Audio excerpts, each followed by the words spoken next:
January 17, 1940.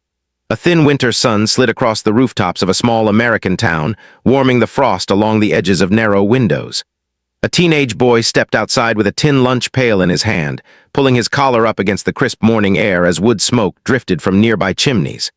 Across the street, a girl hurried toward school, her books bundled together with a string, her footsteps tapping soft echoes on the frozen sidewalk. The faint hum of a radio inside a living room carried news from faraway places. But for these young Americans, the day ahead would be shaped by chores, classrooms, and routines far removed from the glowing screens familiar today. Their world ran on clocks, voices, and responsibility, not notifications. They lived in a nation still recovering from the Great Depression, a country watching the storm of war grow overseas while hoping distance would keep it safe. Teenagers of 1940 grew up between uncertainty and duty, between modest means and rising national expectation.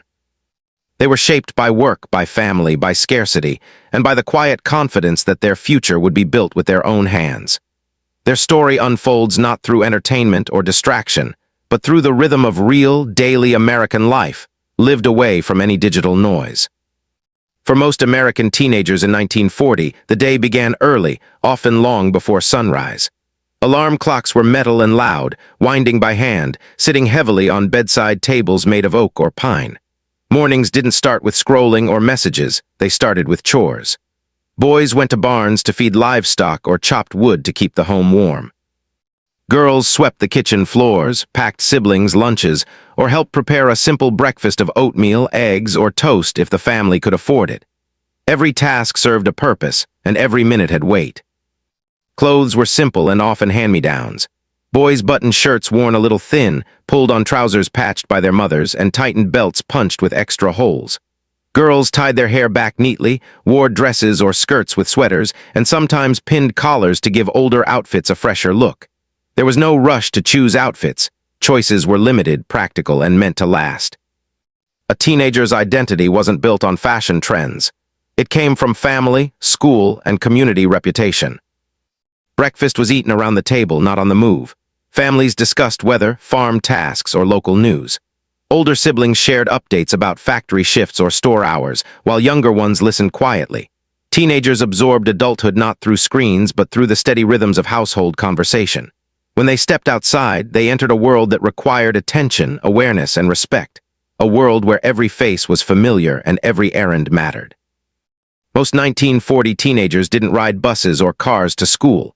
They walked, sometimes alone, sometimes with neighbors, sometimes across muddy roads or snow-packed paths. Walking was a daily ritual, a moving window into the town waking up. They passed corner stores opening for the day, milk trucks delivering glass bottles, and factory workers marching toward early shifts. Each street had its own soundtrack, dogs barking, footsteps crunching, and the distant clatter of trains. Small towns offered short walks, rural teens walked miles. In farm country, a teenager might leave home before sunrise and arrive just as the school bell rang. Rain or shine, they walked because there was no alternative. That time between home and school was quiet, a space for thoughts, hopes, and the slow-building sense that adulthood was approaching. They weren't glued to a device. They were connected to the land, the sidewalks, and the people around them. For many teens, walking with classmates was social time, laughter, teasing, sharing stories of chores or radio programs heard the night before. These conversations formed bonds stronger than any digital connection. Walking taught punctuality, endurance, and patience. It rooted them in their neighborhoods. It also showed them how life intersected. Commuters, shopkeepers, teachers, parents, all visible, all part of their daily landscape. Classrooms in 1940 were orderly, disciplined, and focused. Desks were wooden with iron legs, often carved with initials from previous students. Chalkboards dominated the front of the room, and teachers wrote lessons in careful script. Students entered quietly, stood next to their desks until instructed to sit, and followed routines that had been used for decades. Education was less about creativity and more about structure, knowledge, and responsibility. Subjects included reading, writing, arithmetic, history, geography, and civics. Teenagers learned penmanship with fountain pens that stained fingers blue-black. They memorized dates, formulas, and speeches. They read classic literature and studied maps showing shifting borders in Europe as the world inched toward war. Every student felt the presence of global tension even if they didn't understand its full weight. Teachers commanded respect. There were no smartphones to distract students, just the ticking wall clock, the rustle of notebooks, and the occasional thud of a textbook closing. Lessons were direct and strict, but they carried a sense of purpose. Students knew education was a privilege. Many families had suffered through the Depression, and dropping out to work was still common. Teenagers sat in class with an understanding. This knowledge might shape the rest of their lives. Social life in school was simple but deeply meaningful. There were no online posts or digital popularity, only face-to-face reputation. Teenagers formed friendships in hallways, at lunchtime, or during after-school activities. Cliques existed, but they weren't built on algorithms. They grew from shared interests: sports, band, church groups, or local clubs. A compliment carried weight, an insult lasted weeks. Words mattered because they were spoken, not typed. Lunch was often brought from home in metal pails or brown bags. Sandwiches, fruit, and homemade cookies filled the air with familiar smells. Cafeterias, where they existed, served modest meals: simple soups, bread, stews, or beans. Conversations were quiet but warm. Students discussed assignments, weekend plans, or radio shows. Humor was gentle, manners expected. School events were highly anticipated: spelling bees, debates, music recitals, and small dances. These gatherings were where teenagers expressed themselves, not through selfies but through talent, courage, and presence. A student who played violin or ran fast or spoke confidently earned respect that lasted. Personal achievement, not online attention, built teenage identity. For many teenagers, the school day didn't end with freedom, it ended with work. A huge percentage of American teens had jobs or chores waiting at home. Boys returned to farms, garages, general stores, or family businesses. Girls helped with cooking, cleaning, sewing, and caring for siblings. Household responsibility was not optional, it was expected and essential. Families ran on cooperation, not convenience. Some teenagers worked paid jobs after school to support the household. They delivered newspapers, bagged groceries, pumped gas, or assisted in repair shops. Pay was small but meaningful, every dollar helped. Saving money was not a lesson, it was a necessity. Teenagers learned budgeting long before adulthood. Their work bonded them to their communities and taught them skills that shaped their futures. In the late afternoons, as the sun dipped, towns grew quieter. Teenagers walked home with tired steps, carrying textbooks and the weight of responsibility.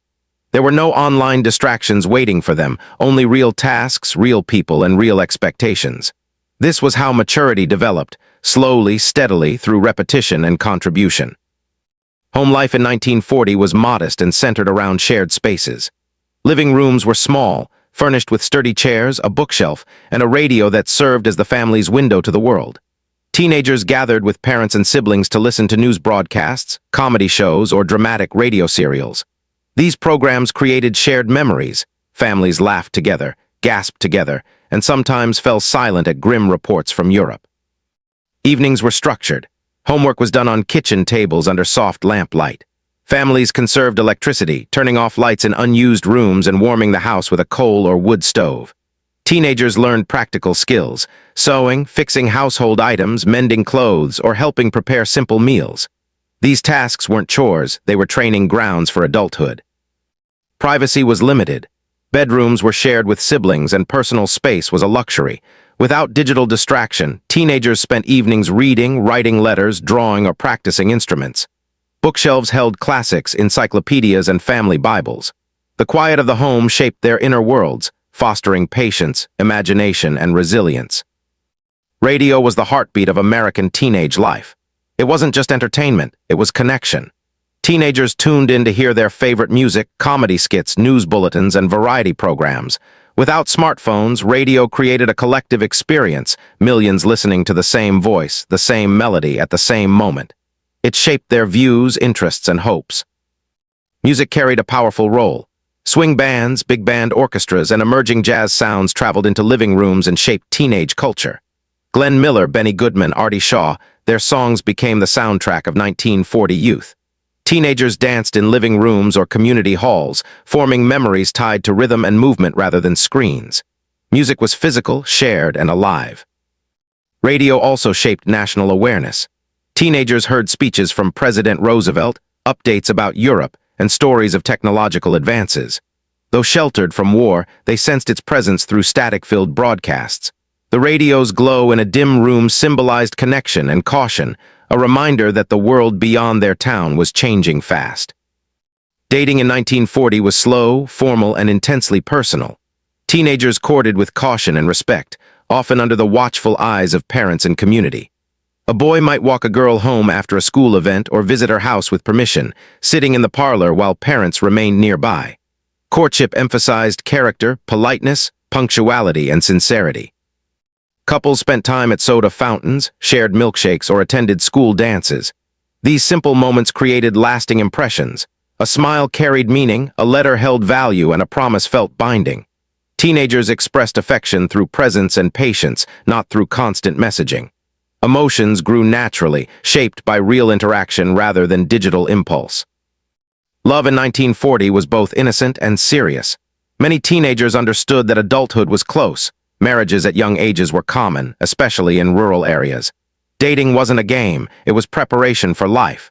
These social rituals taught responsibility, empathy, and commitment. They built relationships rooted in trust, not convenience. Weekends offered teenagers moments of escape.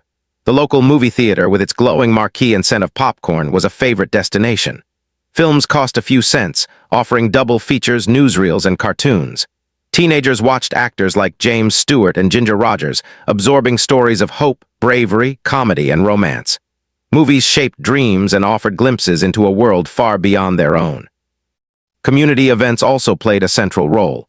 Church gatherings, picnics, town fairs, and local dances provided teenagers with social spaces where laughter and music filled the air. Volunteer activities, such as charity drives or community cleanups, reinforced shared responsibility. Entertainment wasn't private, it was collective, built on shared experiences rather than isolated screens. Sports provided another source of joy.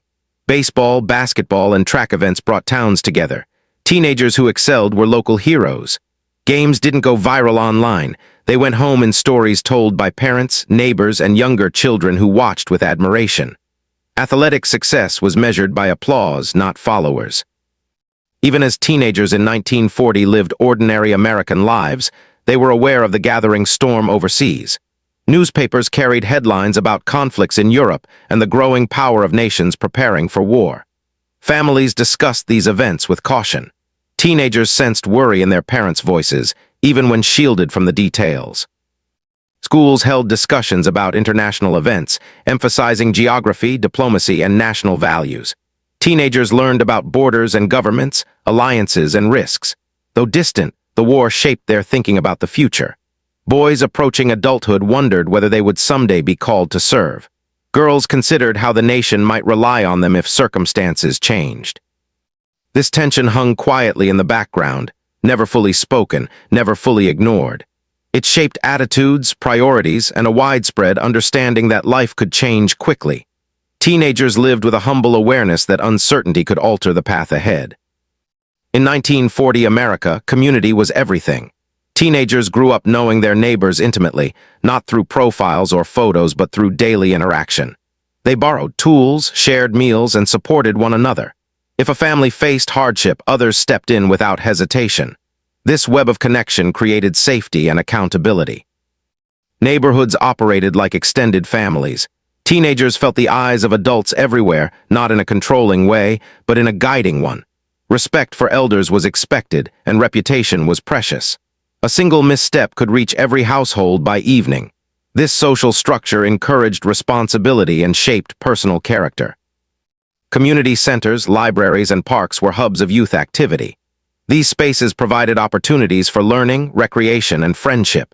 Teenagers built their identities through participation and contribution, not through digital presence. Their world was small but solid, built on real interaction and genuine relationships. Though full-scale wartime rationing had not yet begun, families in 1940 still practiced frugality shaped by the Depression. Teenagers learned to stretch meals, preserve foods, and avoid waste. Kitchens smelled of stews, bread, and canned vegetables. Fresh ingredients were seasonal and precious. Cooking was a skill passed through generations. Teenagers helped with gardens, harvested produce, and assisted in canning fruits and vegetables for winter. Food preparation was slow, deliberate, and communal. A jar of preserved peaches or a loaf of fresh bread carried the taste of effort and care. There were no microwaves, no fast food, only meals shaped by time and labor. This practicality taught teenagers gratitude and resourcefulness. Food was not taken for granted, and every meal held value. Families gathered at tables, shared stories, and strengthened bonds. These moments cultivated a sense of belonging that shaped their view of home and adulthood. Church attendance was a pillar of teenage life in 1940 America. Sunday mornings were dedicated to worship, community, and reflection. Church youth groups provided teens with structure, moral guidance, and social connection. Values such as honesty, modesty, and responsibility were reinforced through sermons, hymns, and communal activities. These values shaped behavior. Teenagers were expected to be courteous, hardworking, and respectful. Community standards were clear and widely shared. Social mistakes had real consequences, and good character opened doors. Religion wasn't just belief, it was a framework for living that shaped identity far more than any online trends or digital culture ever could. Teenagers developed strong internal compasses. Their sense of right and wrong came from family, faith, and community, not from social media feedback loops. This grounding gave them stability as the world outside grew more uncertain. For teenagers in 1940, adulthood arrived quickly. At 16 or 17, many were expected to prepare for life's responsibilities. Boys considered factory work, apprenticeships, farming, or military service. Girls prepared for roles as homemakers, clerks, nurses, or teachers. Aspirations varied by region, family, and opportunity, but nearly all teens understood that independence would come soon, and it required readiness. College was a privilege for a small fraction, mainly reserved for those with financial means or scholarships. Most teenagers looked toward immediate employment after graduation or even before finishing high school. They embraced work with a sense of pride, knowing that supporting their families was an honor, not a burden. This early maturity shaped the national character. Teenagers of 1940 became the young adults who would soon carry America through wartime, through factories, and through recovery. Their sense of duty was forged long before the nation officially called upon them. Life without smartphones or social media didn't feel empty, it felt natural. Teenagers lived in direct connection with their environment, their families, and their communities. Silence was familiar, patience was common. Waiting for a letter, a radio broadcast, or a weekly movie created anticipation and appreciation. Moments were lived fully, not documented instantly. Attention was deep rather than divided. Teenagers listened carefully, spoke thoughtfully, and formed relationships through presence. Their world moved slowly enough to notice small details. The sound of footsteps on wooden floors, the smell of rain on dirt roads, the warmth of a lamp in a dark room. They didn't refresh feeds, they lived experiences as they unfolded. Technology was useful but not overwhelming. Radios informed and entertained, but they didn't dominate life. Books shaped imagination. Real conversations shaped emotions. This slower pace created resilience, self-reliance, and emotional depth, qualities that would define the generation now remembered for its strength. As 1940 came to an end, American teenagers stood on the edge of an unknowable future. Their days were shaped by chores, classrooms, radios, and quiet moments with family. They moved through life without digital companions, guided instead by community, faith, and responsibility. Their hands worked, their minds focused, and their relationships grew face to face. They were young Americans preparing, unknowingly, to inherit a nation heading toward extraordinary change. In the dim glow of a living room lamp, a teenage girl folded her homework and listened to a soft melody drifting from the radio. Outside, the town settled into another calm night. No vibrating alerts, no glowing screens, no digital noise, only the steady heartbeat of a world where life was slow, grounded, and deeply human. And in that quiet, a generation found its strength, its identity, and its place in American history.